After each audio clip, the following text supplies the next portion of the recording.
Rasulullah Shallallahu Alaihi Wasallam selama hidupnya sebagai Rasul belum pernah meninggalkan solat berjamaah di masjid meskipun beliau dalam keadaan sakit.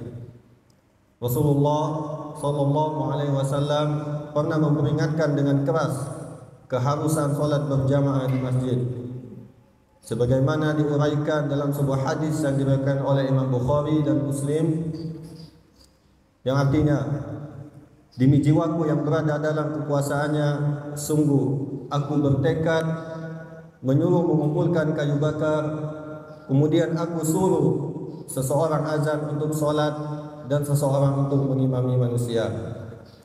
Kemudian aku pergi kepada orang-orang yang tidak ikut solat, kemudian aku bakar rumah mereka.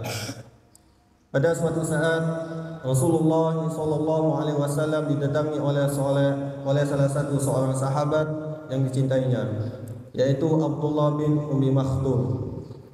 Ia berkata kepada Rasulullah SAW bahwa buta dan tidak ada yang menentukannya ke masjid, sehingga memohon kepada Nabi untuk memberinya keringanan untuk tidak melaksanakan solat berjamaah di masjid.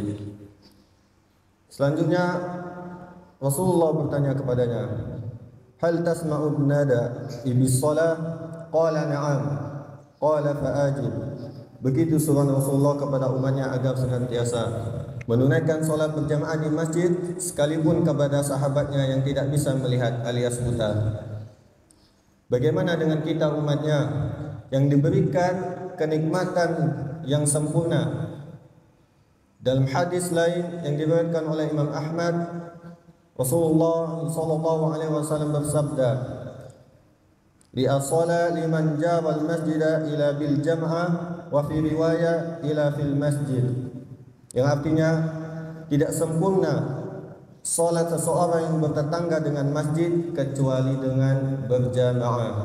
Dalam suatu riwayat kecuali di masjid.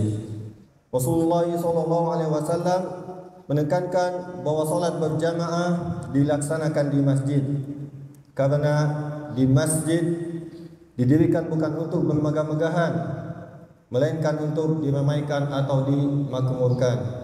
Allah Subhanahu wa taala berfirman di dalam surah At-Taubah ayat 18, "Innama ya'muru masajidallahi man amana billahi wal yawmil akhir wa aqamas salata wa ataz zakata wa lam yakhsha illallah." Hanyalah yang memakmurkan masjid-masjid Allah ialah orang-orang yang beriman kepada Allah dan hari kemudian, serta telah tetap mendirikan salat, menunaikan zakat, dan tidak takut selain kepada Allah Subhanahu wa taala. Salurkan sedekah terbaik Anda ke Bank Syariah Indonesia di nomor rekening 70060011270 atas nama Yayasan Al-Imam Ibnu Katsir Bekasi, kode bank 451. Konfirmasi dan informasi hubungi nomor berikut.